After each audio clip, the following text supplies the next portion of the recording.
దేవుని పిల్లలందరికీ మన ప్రభువును ప్రియ రక్షకుడైన క్రీస్తు వారి పుణ్యనామున మీ అందరికీ శుభములు వందనములు ప్రియులారా. దేవుడు మరి ఎన్నో ఉన్నతమైన సంగతులను మన దివ్యమైన గ్రంథంలో వ్రాయించి పెట్టాడు. ఆ విషయాలను ఎందరో అపార్థం చేసుకుని వారికి అనుకూలంగా ఆ మాటలను మార్చుకొని చెబుతున్న బోధలు ఈ మధ్యకాలంలో చాలా మనం చూస్తున్నాం ప్రియమైన దేవుని వారలారా. అందున ఈ మధ్యకాలంలో కొందరు సోదరులు మాట్లాడుతున్న విషయాలు ఏంటి అని అంటే, తండ్రి అయిన దేవుడు, కుమారుడైన యేసుక్రీస్తు వారు, అలాగే పరిశుద్ధాత్మ దేవుడు, వీరిని గురించి ఏమని మాట్లాడుతున్నారంటే, తండ్రికి కుమారునికి మధ్యన, లేదా తండ్రికి యేసుక్రీస్తుకి, లేదా యెహోవా దేవునికి యేసుక్రీస్తుకి మధ్యన తండ్రి కుమారుల సంబంధం లేదు. అలాగే తండ్రి అయిన దేవునికి, పరిశుద్ధాత్మ దేవునికి, వీరికి కూడా తండ్రి కుమారుల సంబంధం, ఆ బంధము లేదు అని మాట్లాడుతుండటం అన్నది చాలా ఆశ్చర్యపోయే సంగతి. ఎందుకంటే బైబిల్లో ఎన్నో సంగతులు, ఎన్నోసార్లు దేవుడు బైబిల్ గ్రంథంలో రాసిపెట్టారు వారి బంధం ఏమిటో అన్న సంగతులను. ఇకపోతే ఈ మధ్యకాలంలో ఇలా చాలామంది మాట్లాడుతూ మరొక విషయాన్ని కూడా చెప్పారు. ఏంటంటే, తండ్రి అయిన దేవుడు ఉన్నవాడైతే కుమారుడైన లేదా యేసుక్రీస్తు వారు కూడా తండ్రితో సమానుడు. అంటే తండ్రితో సమానుడని ఎందుకు అంటున్నారు అని అంటే, ఆయన కుమారుడు కాదు కాబట్టి, కుమారుడు కాదని, పరిశుద్ధాత్మ దేవుడు కూడా కుమారుడు కాదని ఈ విధంగా వీళ్ళు మాట్లాడుతున్నారు. ఇకపోతే ఇక్కడ చిన్న కరెక్షన్ ఏంటంటే, యేసుక్రీస్తు వారు తండ్రితో సమానుడే, కానీ ఇక్కడ ఒక బంధం ఉందన్న సంగతిని మర్చిపోయారు. యేసుక్రీస్తు వారు తండ్రితో ఏ విధంగా సమానుడయ్యాడు అన్న సంగతిని కూడా మరిచిపోయారు ప్రియమైన దేవుని వాళ్ళారా.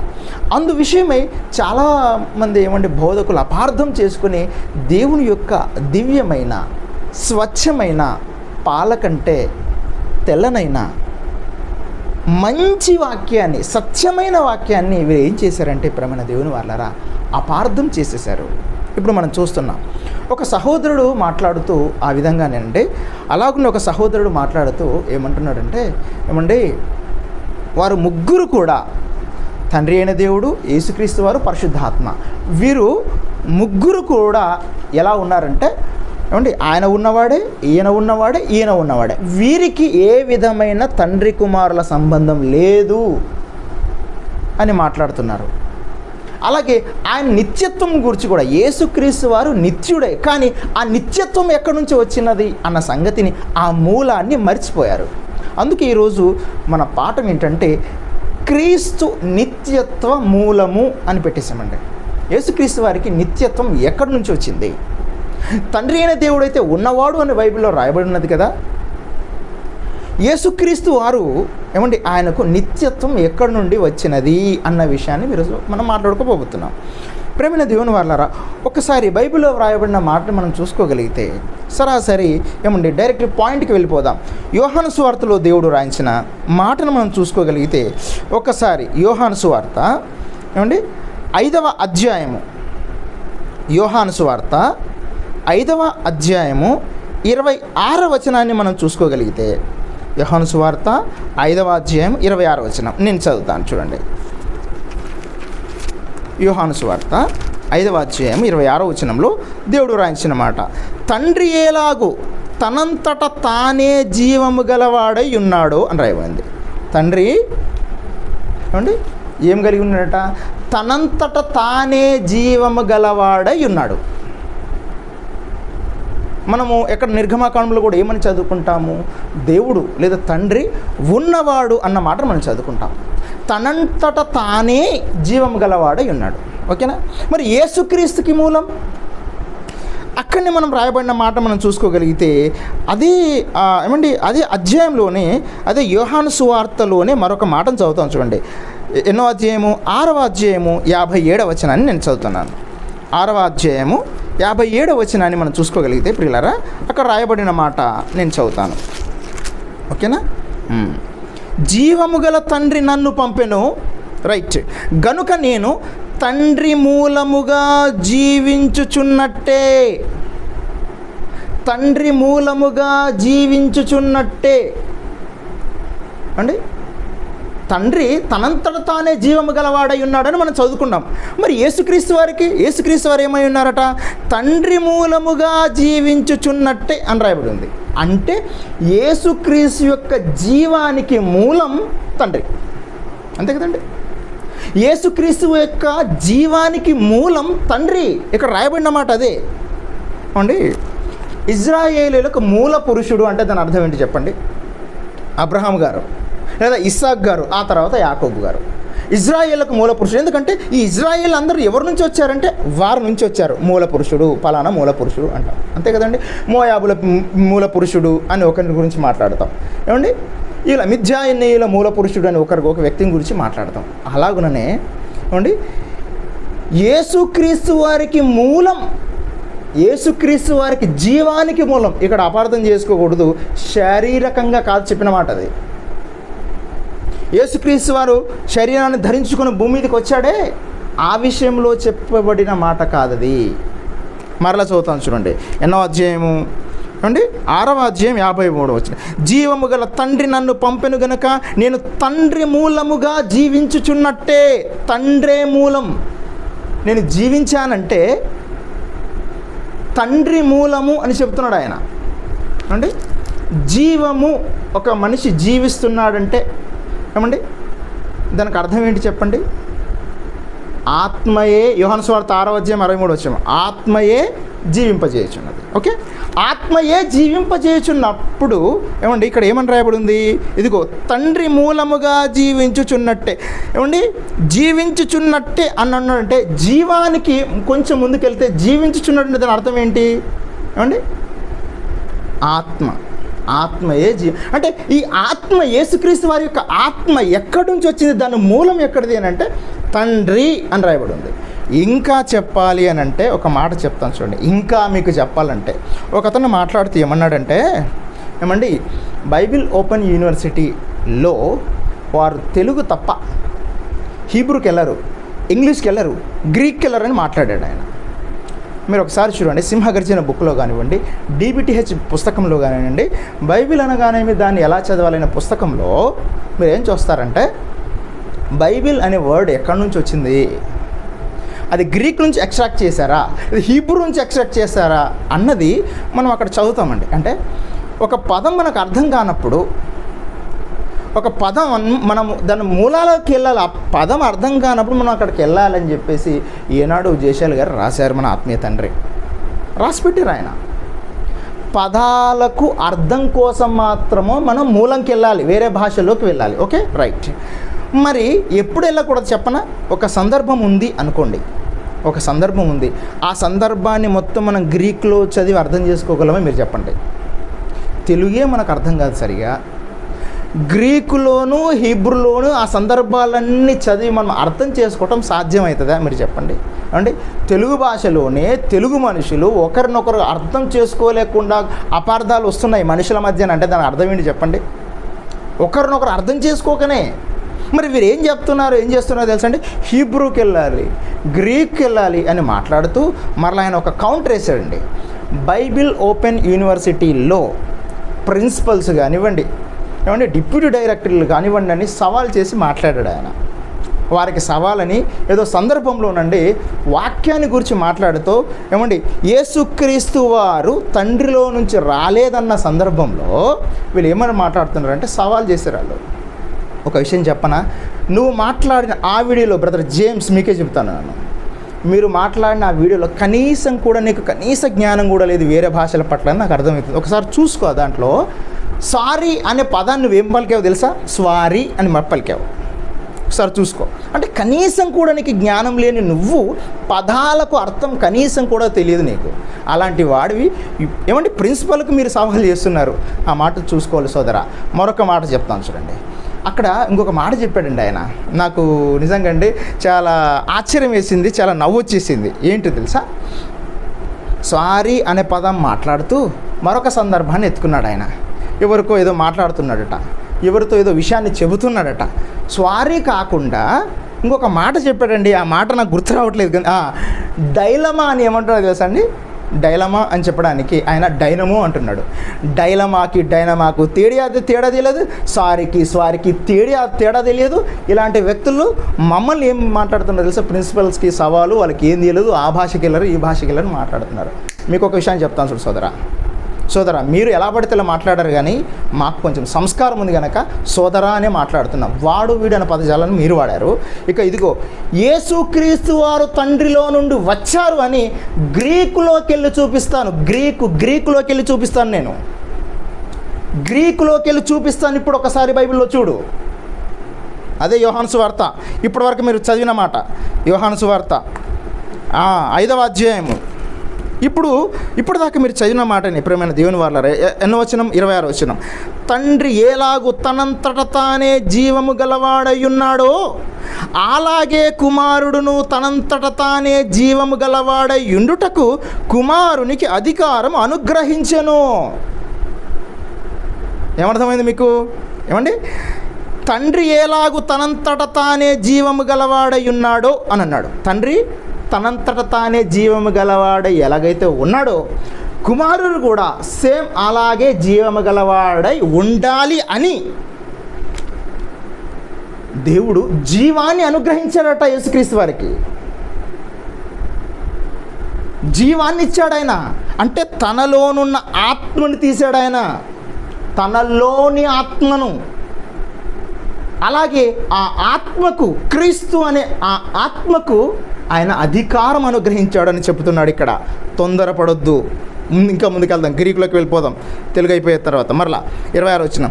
తండ్రి ఎలాగూ తనంతట తానే జీవము గలవాడై ఉన్నాడో అలాగే కుమారుడును తనంతట తానే జీవము గలవాడై ఉండుటకు కుమారునికి, ఏమండి, తనంతట తానే జీవము గలవాడై ఉండుటకు కుమారునికి అధికారము, అనుగ్రహం ఇచ్చాడాయన. అనుగ్రహించాడు, జీవాన్ని ఇచ్చాడు.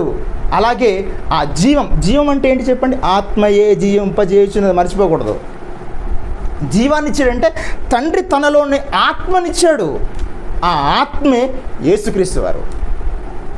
ఇంకా మీకు చెప్తే ఏమండి, మీరు గ్రీకు, తెలుగు, ఏమండి హీబ్రూ ఏమైనా అర్థమవుతున్నాయంటే మీకు? కనీసం డైలమాలకు డైనమాకు తెలియదు, స్వారీకి తేడా తెలియదు మీకు. అలాంటి మీరు మమ్మల్ని మాట్లాడుతున్నారు. ఇప్పుడు చూడండి బైబిల్లో, what is the source of Jesus Christ eternity? చూసుకో ఒకసారి బైబిల్లో, గ్రీక్లోకి వెళ్ళి చూడు. What is the origin of Jesus Christ eternity? Go for Greek, అంతే. ఇప్పుడు చూపిస్తాను చూడండి మీరు ఒకసారి. గ్రీక్లో రాయబడిన మాట అక్కడే, ఏమండి, గ్రీక్లో ఉన్న విషయాన్ని నేను చదువుతాను చూడండి. గ్రీక్లో ఉన్న విషయాన్ని అసలు మీకు తెలుగే అర్థం కాదు. అంటే ఎవరో చెప్పిన మాట, బిగాటన్ అని వర్డ్, బిగాటన్ మీకు తెలియదు అన్నావు. బిగాటన్ ఏంటో నేను వివరిస్తాను. నేను చెప్తాను బిగాటన్ ఏంటో. ఏ సందర్భంలో బిగాటన్ సన్ అని రాయబడి ఉందో మేము చెప్తాం. అది బిగాటన్ అనేది తెలియదు అంటావా? కనీసం సారీ, SORRY సారీ అన్నది తెలుసుకోయా నువ్వు? సారీ అనేది తెలియదు, సారీ అనేది తెలియదు, డైనమో తెలియదు. ఏమంటే మీకు ఏం తెలుసని మాట్లాడుతున్నారండి మీరు? ప్రిన్సిపల్కి సవాలా?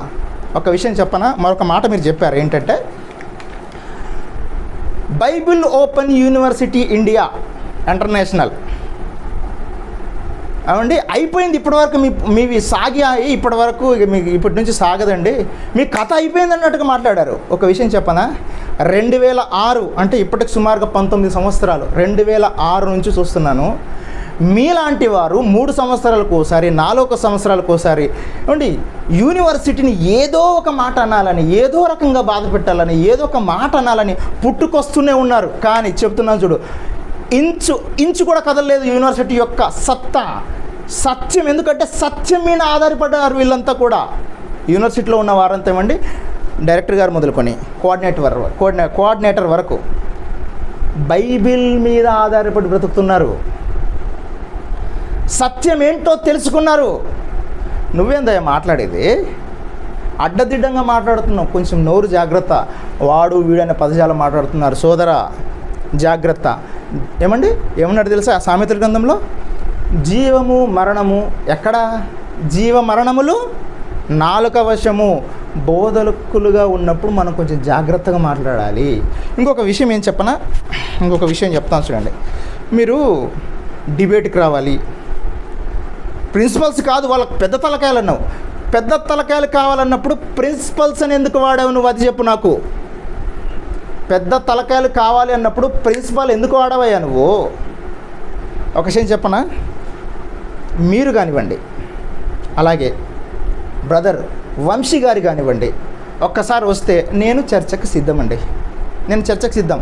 ఆయన ఒక డైలాగ్ మాట్లాడు ఏంటంటే 2 నిమిషాలు ఓడిస్తా అని చెప్పేసాడు. ఆయన తరం కాదని చెప్తున్నాను నేను, ఆయన తరం కాదు. ఏమంటే కనీసము ఏమంటే చర్చ మీద కానివ్వండి, డిబేట్ మీద కానివ్వండి, అవగాహన ఉన్న వాళ్ళు అలా మాట్లాడతారా చెప్పండి? అసలు 2 నిమిషాలు సాధ్యమే పనే? ఆయన జయశాలి పిడి సుందరరావు గారు అనుకుంటున్నాడా? 2 నిమిషాలట. వంశీ అన్న చెప్తున్నాను, నీ తరం కాదు.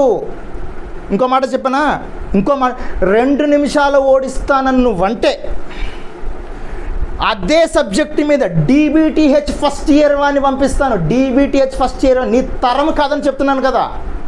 సినిమా డైలాగ్ లాగా మాట్లాడడం కాదు. నీకు అనుకూలంగా బైబిల్లో ఉన్న మాటలను, గ్రీకు హెబ్రు పదాలను పిల్లలు కూర్చోబెట్టి గంటల ప్రసంగాలు చెప్పావే. ఎన్నో మాటలు చెప్పారు మీరు, కానీ మరి ఈ మాటలు కనిపించలేదా? ఇప్పుడు గ్రీక్లో రాయబడిన మాట 5వ అధ్యాయం 26 వచ్చిన యోహాను సువార్తలో యేసుక్రీస్తు వారు తనను గురించి ఏం చెప్పుకున్నాడో ఒక్కసారి మాట చదువుదాం. ఇదిగోండి నేను చదువుతాను చూడండి. 5వ అధ్యాయం 26వ వచనంలో చదువుతాను. తెలుగు అర్థం కానీ మీకు మళ్ళీ గ్రీక్ అట, మీరే కోరుకున్నారు, నేను చదువుతాను చూడండి. ఇదిగోండి, ఖథోస్ గార్ హో పాటిర్ ఇచేయే జోయి ఇన్ ఎన్ హియాటో హోటస్ ఎడోకెన్ టో హుయావో జోయిన్ ఎన్ హియావు టో. ఏమర్థమైంది మీకు? ఏమర్థమైంది? అక్కడ నుంచి ట్రాన్స్లేషన్ ఇంగ్లీష్ నుంచి తెలుగులోకి తీసుకొచ్చాను. ఇప్పుడు వర్డ్ టు వర్డ్ ఎక్స్ప్లెనేషన్ చేస్తాను.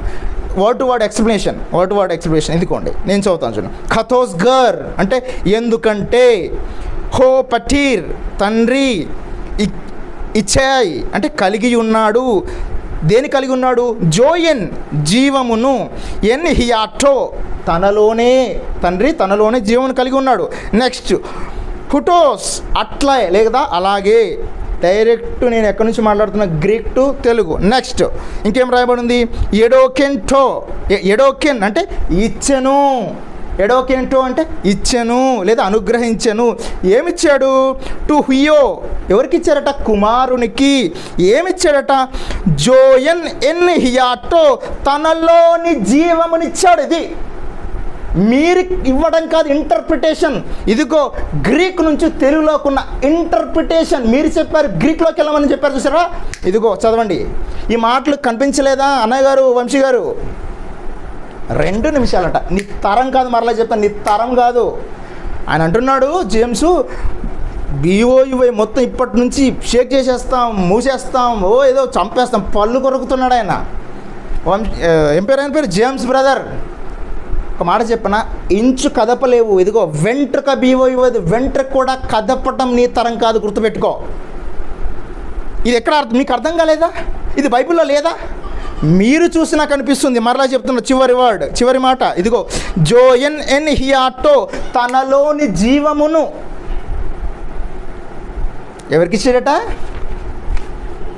తనలోని జీవాన్ని తన కుమారునికి ఇచ్చాడు. తనలోని జీవం అంటే మీరు చెప్పండి, జీవం అంటే ఏంటి చెప్పండి? ఆత్మయే జీవింపజేయుచు. తనలోని ఆత్మను తండ్రి కుమారునికి ఇచ్చాడు. ఇది కదా బైబిల్. తనలోని జీవాన్ని కుమారునికి ఇచ్చాడండి. నిజంగా అండి, యేసుక్రీస్తు వారు భూమి మీద ఉన్నప్పుడు ఎంత బాధపడ్డాడు తెలుసా? తండ్రి మనల్ని వీళ్ళు అర్థం చేసుకోలేదు. ఒక అతను అన్నాడండి, ఒక ప్రధాన యాజకుడు అనుకుంటాను, బైబిల్లో మనం చూసుకోగలిగితే, నువ్వు తండ్రి అయిన దేవుని కుమారుడవేనా, నువ్వు ప్రమాణం చేసి చెప్పు అన్నాడండి యేసుక్రీస్తు వారిని. ఆయన ప్రమాణం చేసి చెప్పాడండి, నువ్వు అన్నట్టు ఆనపెట్టుచున్నాను, నువ్వు అన్నట్టే అన్నాడు. ప్రియమైన దేవుని వారలారా, ఆయనకేంటి చెప్పండి? అబద్ధం చెప్పడానికి ఏముంది? ఆయన భూమి మీదకి వచ్చి నటించాడా? ఏమండి, యెహోవా దేవుడట యేసుక్రీస్తు వారుగా వచ్చారట. ఒక అతను అంటున్నాడు, పరిశుద్ధాత్మ దేవుడుగా వచ్చారట. మరలా వెళ్ళి ఏమండి మళ్ళీ యెహోవాగా పైన కూర్చున్నాడట. ఏం మాట్లాడండి అసలు? యేసుక్రీస్తు వారు సత్యమే మాట్లాడతారు. అందుకే ఆయన ఏమన్నాడు తెలుసా?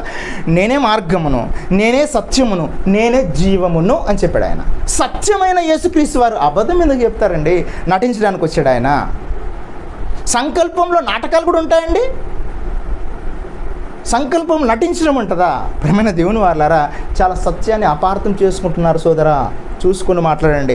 మరొక విషయాన్ని చెప్తాను చూడండి. బైబిల్లో రాయబడిన మాటలు మనం చూసుకోగలిగితే ఒక్కసారి మత్తయి సువార్త 26వ అధ్యాయము 63వ వచనాన్ని నేను చదువుతున్నాను. మత్తయి సువార్త 26వ అధ్యాయము 63వ వచనం. ఓకేనా? తమ్ముడు తీయండి నాన్న. మత్తయి సువార్త 26వ అధ్యాయం ఎన్నో వచనము? 63వ వచనం. ఎన్నో అధ్యాయం అంటే 26వ అధ్యాయం 63వ వచనం. అందుకు ప్రధాన యాజకుడు ఆయనను చూచి, నీవు దేవుని కుమారుడవైన క్రీస్తువైతే ఆ మాట మాతో చెప్పుమని జీవము గల దేవుని తోడని నీకు ఆనబెట్టుచున్నానెను. ఏమని రాయబడిందండి ఇది? నువ్వు దేవుని కుమారుడవేనా? నిజం చెప్పు, నువ్వు దేవుని కుమారుడవేనా? దేవుని కుమారుడవేనా? ప్రమాణం చేసి చెప్పంటే నీవన్నట్టే అన్నాడు. కింద మాట చూడండి. అందుకు యేసు నీవన్నట్టే కుమారుడండి ఆయన. ఆయనకు అబద్ధం చెప్పాల్సిన పని ఏముందండి? మరల వీరేం కుమారుడు పాత్ర నటించడానికి రాలేదు. ప్రియమైన దేవుని వాళ్ళారా, ఆయనకు నటించాల్సిన పని ఏముందండి? మనుషులు నమ్మించడానికి నాటకాలు చేయాలా మనుషులు చేసినట్టుగా? ఆయనకు అవసరం లేదు. ప్రియమైన దేవుని వాళ్ళారా, చాలామంది పొరపడుతున్నారు ఈ విషయంలో. ఇంకొక మాట చెప్పనా ఏమండి? ఎఫ్ఎస్సి పత్రికలో మరొక మాట చూద్దాం. 4వ అధ్యాయం 6వ వచనం. ఎఫ్ఎస్సీలకు రాసిన పత్రిక 4వ అధ్యాయము 6వ వచనం.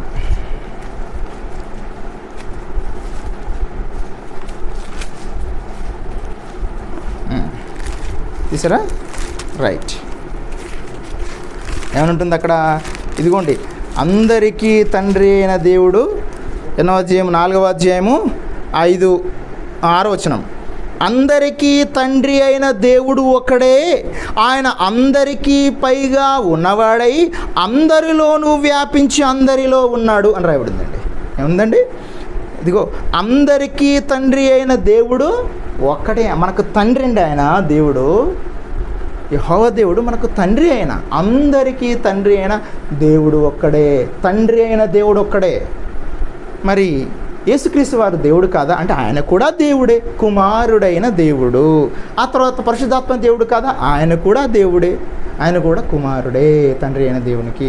ఎందుకంటే ఒకసారి చూడండి, నా గర్భాన నాకు పిల్లలు 2 పుట్టారనుకోండి, నాకు కుమారుడు పుట్టాడు అనుకోండి. ఆ అబ్బాయి మనిషే, నేను మనిషి. కాకపోతే అక్కడ వ్యత్యాసం ఏంటంటే నేను తండ్రిని, వాడు కుమారుడు. ఇక్కడ కూడా యేసుక్రీస్తు వారు దేవుడే, పరిశుద్ధాత్మ దేవుడు దేవుడే, యెహోవా దేవుడు ఆయన కూడా దేవుడే. ఇక్కడ బంధం ఏంటంటే తండ్రి యెహోవా దేవుడేమో తండ్రి అయితే ఆయన కుమారుడే యేసుక్రీస్తు వారు, తర్వాత పరిశుద్ధాత్మ దేవుడు అండి. ఇది అర్థం కాక కొందరు నిజంగా అండి చాలా పొరపడుతున్నారు ప్రేమైన దేవుని వాళ్ళారా. ఒక మాట చెప్పిన, Bible open university India international అంటేనే 20వ శతాబ్దంలో, ఈ 20వ శతాబ్దంలో సత్యాన్ని ఖచ్చితంగా బయటకు తీసింది, సత్యాన్ని ఏమండి సమాజంలోకి తీసుకొచ్చింది ఒక్క యూనివర్సిటీ మాత్రమే ప్రియమైన దేవుని వారలారా. మరలా మన సోదరులు ఏమని మాట్లాడుతున్నారంటే, జేమ్స్ అనే బ్రదరు, మీరు తొడలు కొట్టే బ్యాచ్, మీరు నక్కలు, కుక్కలు, పులులు, సింహాలు. ఒక మాట చెప్పనా, ప్రిన్సిపల్స్ గురించి మాట్లాడితే వీళ్ళు ఈయన ఈ విధంగా మాట్లాడారు. ఏ ప్రిన్సిపల్ అయినా తొడగొట్టి, ఏ ప్రిన్సిపల్ అయినా మీసం మెలేసి, ఏ ప్రిన్సిపల్ అయినా ఇప్పటి వరకు చెప్తున్నాను మీసం మెలేసి సవాల్ చేశాడండి? చెప్పండి. చేశారు. ఎవరు చేశారు? చేసిండు విజయ్ కుమార్. ఏం చేసిండు? మీసం తిప్పిండు, తొడగొట్టిండు. ఉన్నాడా? బయటికి వెళ్ళిండు. ఆ తర్వాత ఎవరు? విజయప్రసాద్ రెడ్డి. ఏం చేసిండు? ఏమండి సినిమా లెవెల్లో ఎలివేషన్ ఇచ్చేసి ఒక్కొక్కరు కాదు చేరకాన్ అన్నట్టుగా 100 మంది పాస్టర్లు ఒకటే రండి నా మీద మాట్లాడడానికి అన్నాడు. ఆ సవాల్ చేసిండా ఎవరు? విజయప్రసాద్ రెడ్డి. ఉన్నాడా? బయటికి వెళ్ళిండు. ఆ తర్వాత ఇప్పుడు నువ్వు ప్రసంగాలు ఏం చేస్తున్నావు? నువ్వు కూడా యూనివర్సిటీ నుంచి వెళ్ళిన వాడవే కదా. ఇప్పుడు మామిన ప్రసంగాలు ఏం చేస్తుంటే పళ్ళు కొరుకుతున్నావు, పళ్ళు కొరికి మాట్లాడుతున్నావు. ఆ తర్వాత ఎవరు? వంశీ బ్రదర్. ఏం మాట్లాడుతున్నాడు ఆయన? చప్పట్లు కొట్టి మాట్లాడుతున్నాడు, సవాల్ చేస్తున్నాడు. అసలు మీరే సవాల్ చేసిరి, మీరే పళ్ళు కొరుకుతున్నారు, మీరే మరి మీసం తిప్పారు, మీరే తొడలు కొట్టారు. మరలా ఆ అభాండానంతా ఎవరి మీద వేస్తున్నారు? ప్రిన్సిపల్స్ మీదే వేస్తారు. ఇది న్యాయమా? మీరే చెప్పండి. వాళ్ళు పెద్దోళ్ళు మాట్లాడారు, జయశాలి గారు కానివ్వండి, ప్రసన్న కానివ్వండి, వాళ్ళు పెద్ద స్థానంలో మాట్లాడారు. వాళ్ళు మాట్లాడాలి కూడా అట్లాగా, ఎందుకంటే సత్యం అన్నది ఖచ్చితమైనది కనుక వాళ్ళు మాట్లాడారు. ప్రియమైన దేవుని వారలారా, ఈ విధంగా ఏంటంటే అనవసరమైన అబండాలు. ఇంకొక విషయం చెప్పనా, మేము కూడా సమయాన్ని బట్టి ఇక్కడ నుంచి ఖచ్చితంగా సవాలే చేస్తాం సోదరా. ఒకవేళ నువ్వు మాట్లాడాలి అని అనుకుంటే నాతో మాట్లాడొచ్చు, నో ప్రాబ్లం. యేసుక్రీస్తు వారి నిత్యత్వాన్ని గురించి ఈ విధంగా మాట్లాడడానికి ఇదిగో 3.5 గంటల కంటెంట్ నాతో ఉంది మాట్లాడడానికి. 3.5 గంటల కంటెంట్. మరి వంశీ బ్రదర్ చెప్తా చూడు, వాక్యం చూసారు 2.5 గంటలు 3 గంటలు అంటే అదేమైనా జ్ఞానయుక్తమైన పనేనా చెప్పండి? 3 గంటల ప్రసంగం చేస్తారా? 3 గంటలు 4 గంటలు నువ్వు ప్రిపేర్ అయ్యి సమాజాన్ని గంటలు వివరించాలి. అది పద్ధతి. ఏంటో అది మీ ఇష్టం లేండి, అది మేమేం చేయగలుగుతాం. కానీ ప్రియులారా, ఈ విధంగా మనం చూసుకోగలిగితే క్రీస్తు వారి నిత్యత్వం ఎక్కడి నుంచి వచ్చింది? మరలా చదువుతాం చూడండి. క్రీస్తు వారి నిత్యత్వం యోహాను సువార్తలో మనం ఇప్పటివరకు చదువుకున్న మాటను మరొకసారి చూసుకోగలిగితే ఎన్నో అధ్యాయం అది? 5వ అధ్యాయము 26వ వచనం. తండ్రి ఎలాగు తనంతట తానే జీవము గలవాడై ఉన్నాడో అలాగే కుమారుడును తనంతట తానే జీవము గలవాడై ఉండుటకు. తండ్రి ఏ విధంగా జీవము గలవాడై ఉన్నవాడుగా ఉన్నాడో యేసుక్రీస్తు వారు కూడా ఉన్నవాడై ఉండాలి. అలా ఉన్నవాడై ఉండాలంటే జీవాన్ని ఎవరివ్వాలి? ఆత్మను ఎక్కడి నుంచి తీసుకురావాలి? తండ్రిలో నుండే విభాగింపబడాలి. తండ్రిలో నుండే వచ్చాడు యేసుక్రీస్తు వారు. ఇది ఒప్పుకోవటానికి అబ్బా మీకు ఎంత బాధ అసలు. తండ్రి కుమారుల బంధం ఇది ఎప్పటిది? ఇది ఎప్పటి చూడండి ఒకసారి. భూమి మీదకి వచ్చినప్పుడు కాదు, భూమి మీదకి రాకముందు సంగతి ఇది. యేసుక్రీస్తు వారి ఆత్మ తండ్రిలో నుంచి వచ్చారన్న సంగతి గ్రీకులో చూపించాను, ఇదిగో తెలుగులోనూ చదువుతున్నాను. ఇంకా మీరు అర్థం కాకుంటే మేమేం చెప్పాలి చెప్పండి? తండ్రిని కుమారుని మీరు ఒప్పుకోకపోతే క్రీస్తు విరోధులు అవుతారు. జాగ్రత్తగా చూసుకోండి సోదరా. తండ్రి కుమారుల బంధాన్ని మీరు ఒప్పుకోవాలి. ఒప్పుకొనని వాడే క్రీస్తు విరోధి అన్నాడు. ఆ మాట కూడా మనం ఒకసారి మీరు చూసుకోగలిగితే యోహాను పత్రిక ఏమండి, మొదటి యోహాను పత్రిక 2వ అధ్యాయము. యోహాను పత్రిక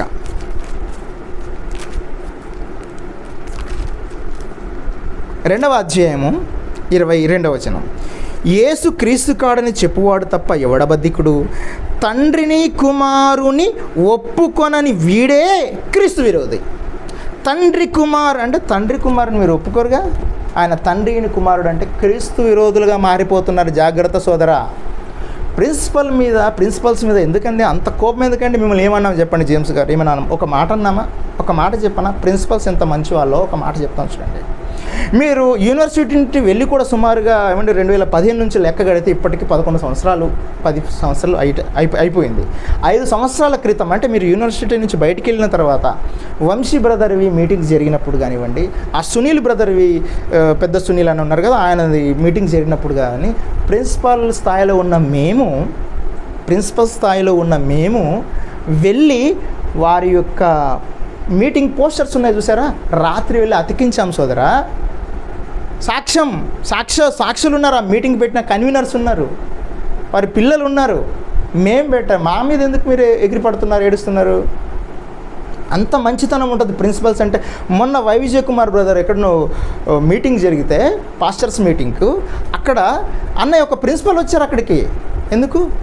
ప్రేమ లేదనుకుంటున్నారా? మాకు ప్రేమ లేదా? మీరే దుమ్మెచ్చిపోసుకుంటున్నారు మా మీద. ఏం చెప్పగలం మేము? మీకు చెప్పండి. ఒకవేళ సబ్జెక్ట్ మీ దగ్గర ఉంటే, ఇదిగో నేను ఒక్కటి మాత్రమే చూపించాను, 1-2 చూపించాను అంతే. యేసుక్రీస్తు వారు మరి తండ్రి అయిన దేవునిలో నుండి వచ్చాడు, ఆయనే మూలమని 1-2 మాత్రమే చూపించాను మీకు. ఈ విధంగా కోకొల్లలు ఉన్నాయి బైబిల్లో. మనం డిబేట్లో కూర్చుంటే, చర్చగా వేదే కూర్చుంటే ఖచ్చితంగా తేల్చేస్తాం అంతే. ఇక ఇంకొక విషయం చెప్పనా, మీరు ప్రసంగాలు చెబుతున్న వంశీ బ్రదర్ కానీ, మా హైదరాబాద్లో మా జర్నీ ఒకటేసారి స్టార్ట్ అయింది. ఆయన గుర్తుందో లేదో ఒకసారి చూస్తే గుర్తుపడతారేమో. కానీ వంశీ బ్రదర్ కానీ, ఈ వై విజయ్ కానీ, ఈ మీరు కానివ్వండి, మీరు అందరూ బయట వాక్యం చెబుతుంటే మాకు ఒక ఫీలింగ్ ఉంటుంది. ఏంటి తెలుసా? మనలో నుంచి వెళ్ళిన వాళ్ళైనా ఒక రకంగా వాళ్ళు మాట్లాడే విధానం కొంచెం జేషల్ డాడ్ లాగా మాట్లాడుతున్నారు, పోనీలే అనుకుంటాం, మేము ఖుషి అయిపోతాం. అందున మీరు కొన్ని ప్రాంతాలకు వెళ్ళి సువార్త చేస్తుంటే ఈ విధంగానైనా క్రీస్తు సువార్త ప్రకటింపబడుతుంది కానీ సంతోషిస్తాం. మీరు ఇటువైపు మీటింగ్కి వచ్చినప్పుడు ఆ వంశీ సునీల్ బ్రదర్ వాళ్ళు వచ్చేస్తే మేమే పోస్టర్లు వేసాం, నేనే సాక్ష్యం, దానికి కన్వీనర్స్ ఉన్నారు ఈ ప్రాంతాల్లో, వారే సాక్ష్యం. ప్రేమైన దేవుని వారలారా, సోదరా, తప్పుగా మాట్లాడదు. ఒకవేళ నీకు కంటెంట్ ఉంటే, నీతో నా కంటెంట్ ఉంటే నేను చర్చకు సిద్ధము. పెద్ద తలకాయలు కావన్నారు కదా, నువ్వు పెద్ద మనిషివా? నీకెంత ఉంటాయి ఏజ్? అంత పెద్దోడైపోయావా? పెద్ద తలకాయలు కలవడం. అసలు ప్రసన్నను అనడానికి మనసు ఎలా వస్తుంది చెప్పు నీకు? ఆయనను క్రిటిసైజ్ చేసి మాట్లాడుతున్నావు ఏంటి?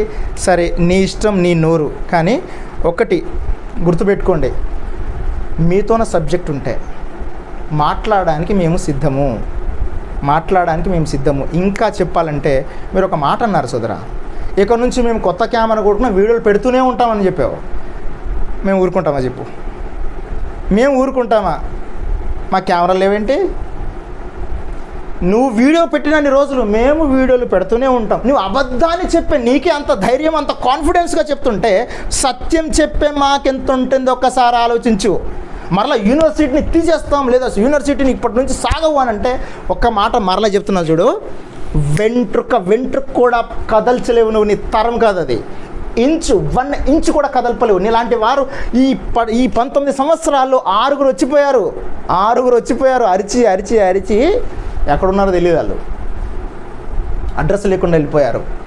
జాగ్రత్త మాట్లాడు. యూనివర్సిటీ గురించి మాట్లాడేటప్పుడు జాగ్రత్తగా. నువ్వు కూడా అక్కడి నుంచి వచ్చావు. ఒళ్ళు దగ్గర పెట్టుకుని, నోరు దగ్గర పెట్టుకుని మాట్లాడు. ఇదే నీకు హెచ్చరిక. ఓకే, అందరు కళ్ళు మూసుకొని ప్రార్థన చేసుకుందాం. పరిశుద్ధమైన కన్న తండ్రి, మీరిచ్చిన ఈ మహాజ్ఞానాన్ని బట్టి నాయన మీ కృతజ్ఞతలు. మీ మాటలని సమాజంలో తెలియపరచడానికి, మీ పిల్లలకు వివరించడానికి మీరిచ్చిన ఈ ధన్యతకై మీ కృతజ్ఞతలు చెల్లిస్తూ నాయన